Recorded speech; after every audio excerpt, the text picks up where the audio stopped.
The last time we saw chapter 20 in Sefer Shoftim, and we stayed with a couple of open questions. So it's a story about the Pilegesh Bagiv'ah, right? The concubine in the hill, which means the story about this man that has his wife and she ran away, and when he came back, in the way, he arrived in the night to the place called Giv'ah, hill, and then the people demanded, nobody invited him home, only one old person invited him home. And then the people of the city demanded that they will take him out in order to rape them. And in the end, he pushes the woman there. They torture her all the night. In the morning, she arrived home, and after that, she died. He cut her body, sent to all the tribes of Israel, and everybody came to make a war, to demand Binyamin to make judgment, to judge these people. Binyamin refused, and then there was a war between Binyamin and the rest of the tribes. Now, this war was 3 days long. In the first day, Binyamin defeated the other 10 tribes, and the same happened in the second day. Only in the third day, Am Yisrael could defeat Binyamin. So the first question is, it looks like Binyamin were the criminals here, or at least they cover for the criminal of the people of Giv'ah. So why did they win the first 2 days? That was one question. The second question is that we saw that before every day, Am Yisrael asked God, what should I go? Or what? He asked different questions, and it looks like the remedy to me, the way that it was answered, gave wrong answer, because he said, go, you can go, and then they were defeated. So how it looks like it lied to them. It didn't guide them correctly. So how come that Hashem gave the wrong answer? Okay, so this is the second question. The third question, maybe above all this story, not only, it's not specifically in chapter 20, it's all the chapters 20, 19, 20, and 21. It looks like Am Yisrael here arrived to a level of Sodom, with the same, almost the same story we read about Sodom, when the angels came to Lot, and then the people of Sodom demanded to take them out from the house. And in the end, the angels destroy the city. So the question is it really like that? Is it Am Yisrael is in the same level of Sodom, so it should be destroyed, eliminated, the same that happened to Sodom, if it's really the same level of wickedness? So these are maybe the three questions, and we start answering them now. So about the first question, how come that the Shevet Binyamin, that look were the bad guys in the story, why could they defeat Am Yisrael in 2 days? Beat Am Yisrael in the battle for 2 days, and thousands of people died. Let's just see. Let's just see again the verses that speaks about that. In verse number 17, no, 18. So we start again to read chapter 20, verse number 18. They proceeded to Bethel and inquired of God. So they asked God. The Israelites asked, who of us shall advance first to fight the Binyamin? And God replies, Yehuda first. So the Israelites arose in the morning and encamped against Giv'ah. Israel's side took the field against the Binyamin. Those on Israel's side drew up in battle order against them in Giv'ah. But the Binyamin issued from Giv'ah, and that day they struck down 22,000 of the Israelis. 22,000 people died in the first day. After God told them, Yehuda should go first. So it looks like, so there's two questions, right? Why they were defeated and why the answer was wrong. So this is about the first day. And then it says the second day, again, in verse number 23, for the Israelites had gone up and wept before God until evening. They had inquired of God, shall we again join battle with our kinsmen, the Binyamin? And God had replied, march against them. So again, Hashem told them, you should go to the war against them. That's what it looks from the word, march against them. In Hebrew, it doesn't say march against them. It said go up to them. It's important. We will talk about it later. So again, in the second day, the Israelites advanced against the Binyamin on the second day, but the Binyamin came out from Gibeah against them on the second day and struck down 18,000 more of the Israelim, all of them fighters. So we are talking about 40,000 people died in the first 2 days in this civil war between brothers. Only in the third day, so it say again that they cried all night and they asked God and they fast and sacrifice, etc. And then in the third war, they say, I'm reading first verse number 28, it says, and Pinchas, son of Elazar, son of Aaron, the priest, ministered before God in those days. Shall we again take the field against our kinsmen, the Binyamin, or shall we not? God answered, go up, for tomorrow I will deliver them into your hands.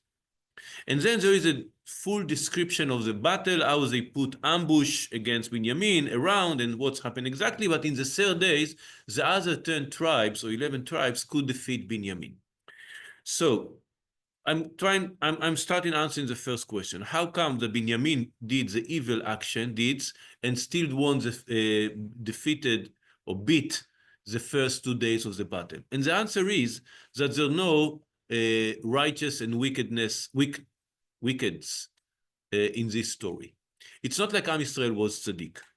Am Yisrael also was bad in all this time we're talking about. It's not if it had it won in the first day, defeated in the first day, they would have think that everything is okay. We are good with God. We are righteous, and Binyamin is wicked, and all the rest of us are good. It wasn't the reality. All the story, all the books of Shoftim describe Am Yisrael in a very low level, in a very a lot of sins, a lot of betrayed of God.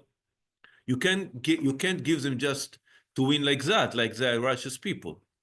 Second, also specifically in this story, the way they approach Binyamin was wrong. That's, for example, what Ramban say. Ramban say the Binyamin didn't say, the people of Binyamin didn't say the people of Gibeah are okay. What they did was right. They just say it's not your authority to do that. We have, it was like every tribe as is, how do you say, autonomy, self-governance, right? So Am Yisrael said, you cross the line here. You cannot judge them by yourself. We should do that. And Binyamin say, no, we are still our right to self-govern ourselves, and it's not for you to decide. And also Binyamin said, actually, they are not deserved to death. Even though, of course, it was very bad, their action, etc., but it's not like all the city had to die for that. Maybe it should be investigation, who exactly did that, who caused this lady to die.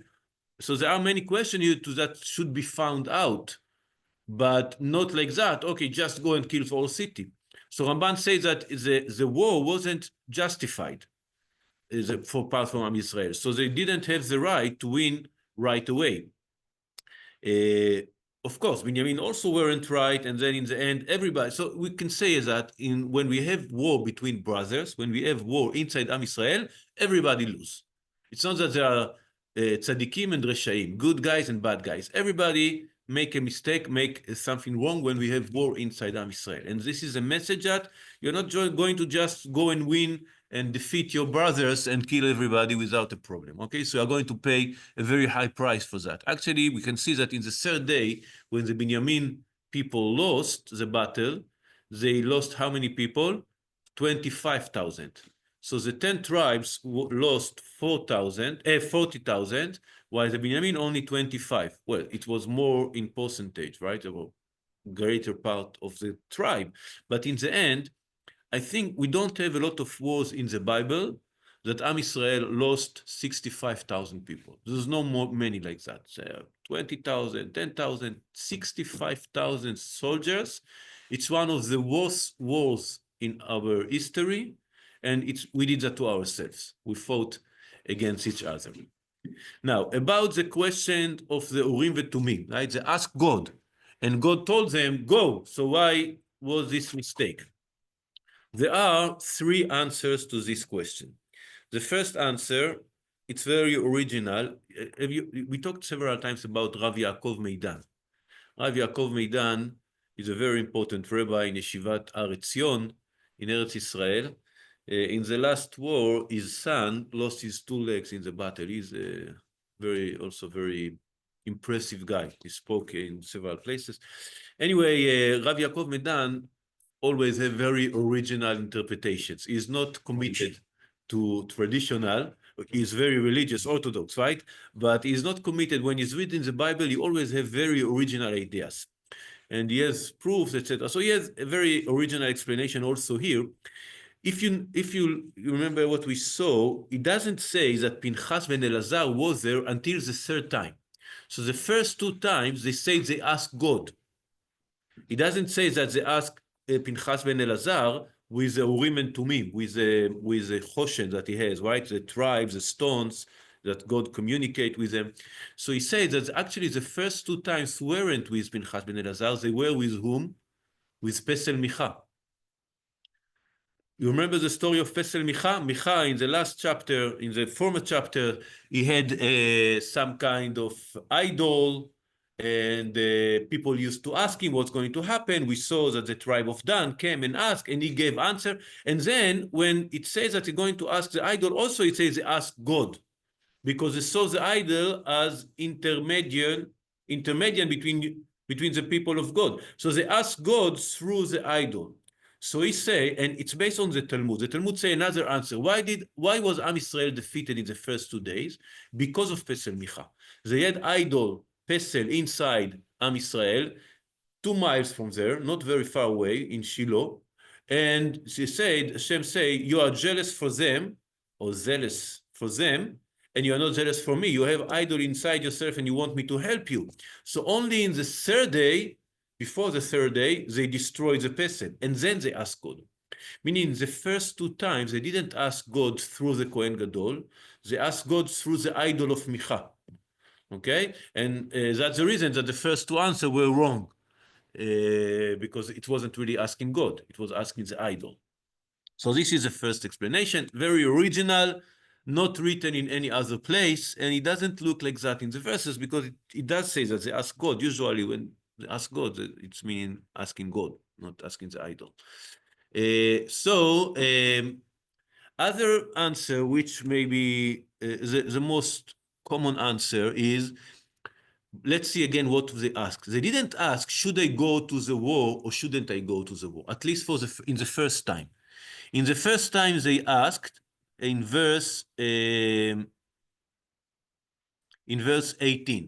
So they ask, Mi ya'aleh lanu batchila? Who of us shall advance first? Maybe you shouldn't go to the war. So what the answers that you get is according to the questions that you ask. If you ask me who should go first, Yehuda should go first, because Yehuda always go first, but it doesn't mean it's going to win. It doesn't mean he's going to defeat the enemies. He's going to go first and lost 25,000 people. Or what was the number in the first day? 22. 22 in the first day, 18 in the second day. No, the other way. But it could also mean if another tribe went first, there could Yeah, be 22. worse casualties. Yeah, exactly. So when Hashem told them that Yehuda gonna go first, he should go first. Doesn't mean he's gonna win. Okay, so this is good for the first day. It's not good for the second day. The second day they did ask, should we go? You can see in verse number 23, it says, "Aosif lageshet lamilchama." Shall we again join battle with our kinsmen the Binyamin? So they did ask if they should go. And then the answer of God was, according to this translation, march against them. So here it looks like it gave the wrong answer. He said, you should go. But again, he said, you should go, but he didn't say you're going to win. You should go, and lost another 22,000 people, another 18,000 people. We can compare it to the third answer. The third answer was quite clear. The third answer was in verse number 28. God answered, go up, for tomorrow I will deliver them into your hands. So here was a clear answer. For the first 2 times the answer wasn't you're going to be okay. It just say you should go, you should send Yehuda, you should go, but it doesn't say you're going to win. So this is one way to explain that, but maybe a little bit more than that. We can understand also the word you should go or Yehuda should go in other way. Why Yehuda? And we return into the story of the last parasha of the week, Vaigash, and before that Miketz. Yehuda had very close relationship with Binyamin. Since the days that Yehuda say, I am the guarantee for Binyamin. So let's remember the story. Yaakov didn't want to send Binyamin to Yosef because he was afraid of him. But Yosef said, without Binyamin, you are not going to get food. When the food was over, the tribe tried to convince Binyamin, the brothers tried to convince Yaakov to send Binyamin, and he didn't want until Yehuda said, I'm going to be his guarantee. I'm going to be Arev. It's called Arev. How do you say Arev? Arev is when you are someone taking a loan, and I'm signing that if he doesn't, I will. Guarantor. Guarantor. Yeah. So Yehuda was a guarantor of Binyamin. This guarantee that he gave, it's for all history. For example, there is in the story of Goliath. Remember the story of Goliath? David killed Goliath. It says David shouldn't have been there in the war. It says that his father sent him to bring something to the brothers. The brothers were soldiers. David was a shepherd. And he said, his father told him, you should go and bring them food. And it said, you should take their guarantee. What does it mean, take their guarantee? So there are different explanations. But one of the explanations Chachamim say in the Midrash, that you are now going to pay the guarantee that Yehuda gave to Binyamin. Because who was the king? Shaul. Shaul was the king from the tribe of Binyamin. David was from the tribe of Yehuda. So his father told him, our brother Binyamin is in problem. We had this promise, this commitment to help him. So now you should go and help Binyamin. So we see the two tribes are connected. And another point, I talked about that on Shabbat. When the kingdom of Israel was divided for two kingdoms, the 10 tribes and Yehuda, Binyamin was with Yehuda, not with the other tribes. So today we are Yehuda and Binyamin and Levi. We have Levi also, Levi and Cohen. But basically we are the tribes that survived were Yehuda and Binyamin, according to some opinions. Other opinions say that all the tribes were mixed. But what it looks from the verses, that the 10 tribes were exiled, and we don't know what's happened with them. They disappeared. We don't know where are they. While the tribes that survived, like Am Yisrael, are Yehuda and Binyamin and Levi, some part of Levi. The part of Levi that was with these two tribes. So what we can see from that there is a special connection between Yehuda and Binyamin. So returning to our story, when Hashem said Yehuda will go first, not to fight. Yehuda will go first to speak. Yehuda will be the right person to negotiate with Binyamin the situation and resolve that in the right way. So that was the answer. You can see that in the words, doesn't say Yehuda should go to fight. Right? They ask, who should go for a war? And the answer wasn't Yehuda should go for a war. The answer was Yehuda should go to Binyamin. Let's see again in the word. It doesn't. It say who should go first to make a war against Binyamin? And the answer was Yehuda will go first, not to make a war with Binyamin. The most important words are missing. So the answer, if we are saying that this is God answering, the answer was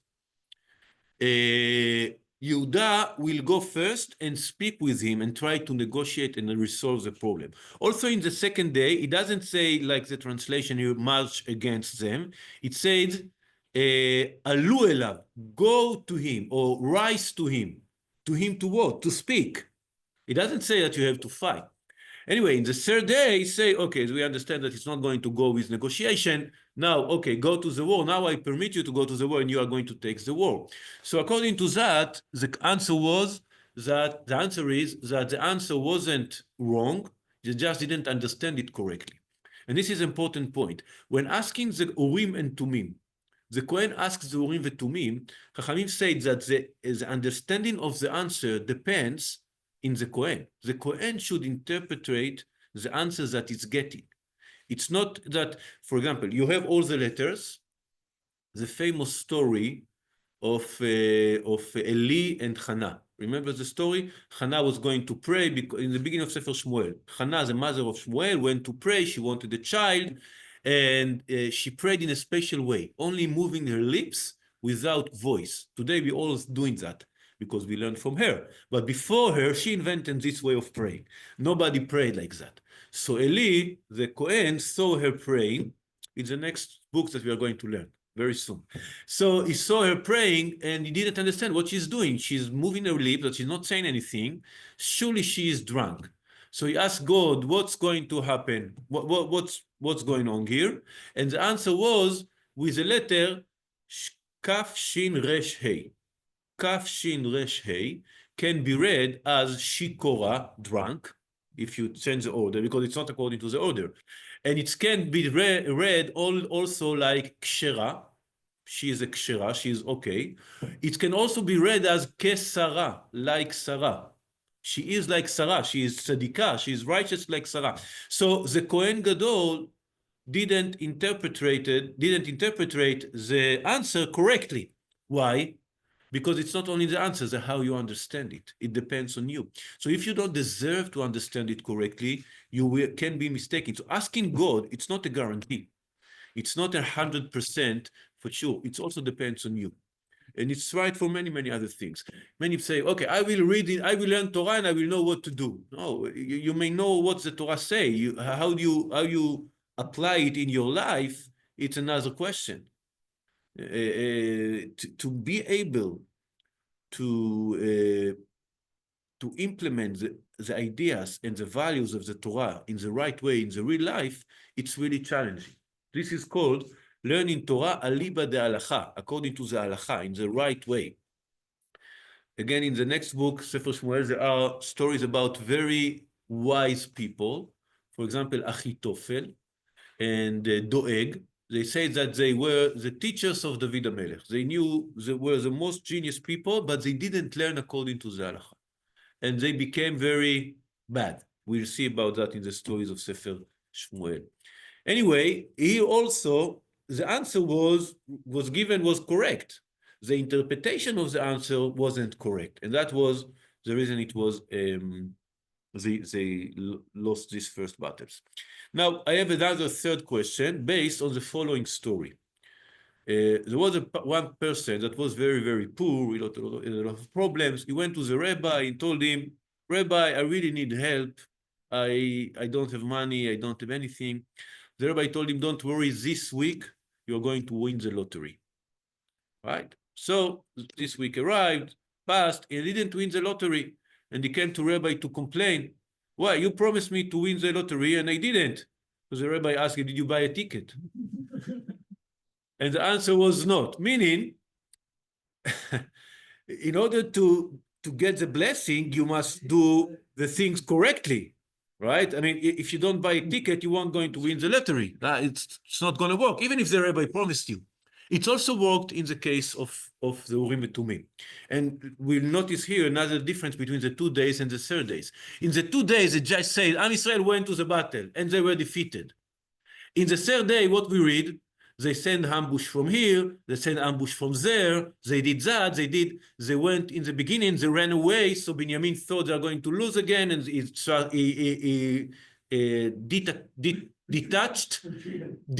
Binyamin detached from the city. How do you say, lost connection. Disconnected. You say detach? You could say detached. And how do you say that in the past? Detached. Yeah. So Binyamin was detached from the city because he saw we are going to chase our enemies. And then they get inside the city from the other side and they burn the city. And Binyamin went look back and he saw the city was lost. And so they didn't just in the first day they say, oh, Hashem said that we can go, we for surely going to win. And they didn't do the minimal effort to do that right, to buy the ticket, right? To do that right. If Hashem tell you, I will help you, it's only if you help yourself. Okay, for example, if someone is praying to God, please help me and cure me. I'm sick, cure me. If you don't go to the doctor, it's not going to happen. You should go to the doctor. You should do all your efforts in a natural way, and then Hashem will help you. And that's what's happened in the third day. They understood, okay, Hashem told us, but we must do the right way. We have to do that in the right way and not only trust this answer. We should do our effort to win the battle in the right way. Anyways, these are the answer to this question. My third options of answer why the Urim and Tumim gave the wrong answer. First, we said it wasn't the Urim and Tumim in the 2 days. In the first 2 days, it was Pesel Micha, and only in the third day it was Urim and Tumim. The second answer, the answer wasn't wrong. It's just they understood it bad, in a wrong way. The answer was you should go and speak with them, and they understood you should go for a war. This is the second interpretation. And the third interpretation, yes, they told them you're going to win if you're doing that in the right way. If you're just going to trust me, it's not going to happen. Okay, so this is the three answers. We still have the last question. What's the difference? We will make that in this way. What's the difference between the people of Sodom and the people of Am Israel? Were the people of Yemen really as bad as Am Israel in that time? I mean, as the people of Sodom? The people of Yemen were as bad as the people of Sodom in that time. It's the same story. So even though for sure we are talking about one of the worst sins of our history, and of course it's caused all this war, etc., Ramban point on, there are also other explanations, but Ramban says there are some very crucial differences between the people of Sodom and the people of Yemen. Even it's not to justify gang rape. It's not to justify this kind of behavior. It's just to say it's not the same level. It's not as bad as Sodom, because Sodom was destined to be destroyed, while the tribe of Benjamin is going to be saved, as we're going to see in the next chapter. So Ramban point on several differences. First of all, he says that it wasn't all the city. When you read about the story of Sodom, you see that all the city was there. While the tribe of Benjamin, it says some of the people of Gibeah. It wasn't all the people of Gibeah.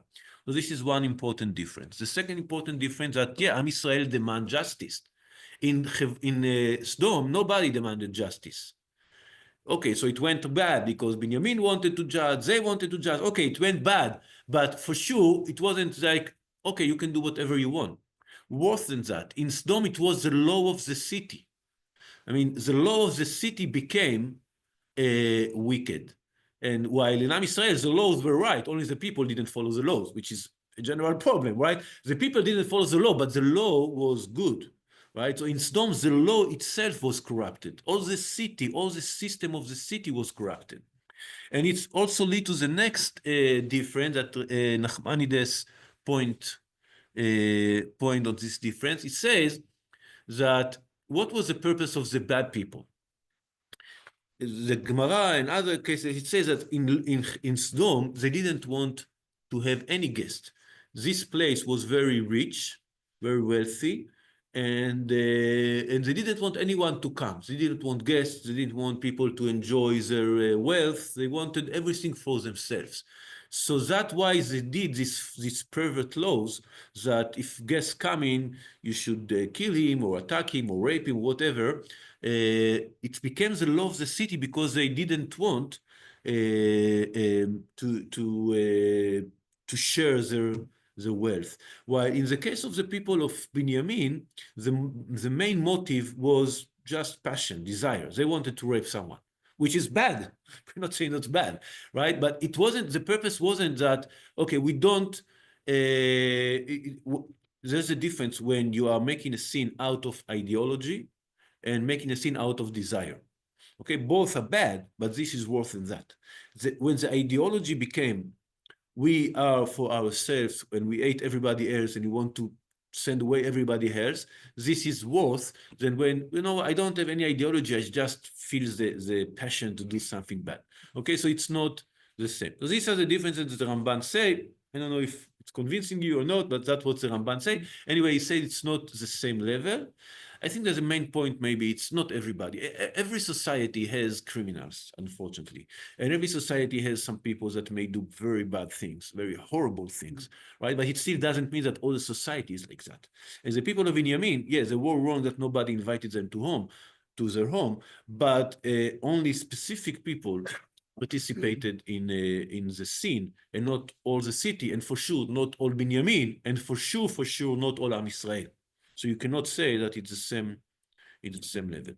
Okay, so I think we answer more or less all the questions that I said in the beginning. Any comments or any new ideas about that or? Yeah, okay. So I think we leave the last chapter, chapter 21, to next week, Bezrat Hashem. It's the last chapter of the book, and it's close the story of Pilegesh Bagivah. Close the story. We can say the heal or the cure after the crisis. It wasn't a full cure, but some kind of saving the rest of what left after that. Okay, have a nice day. Thank you. This man, he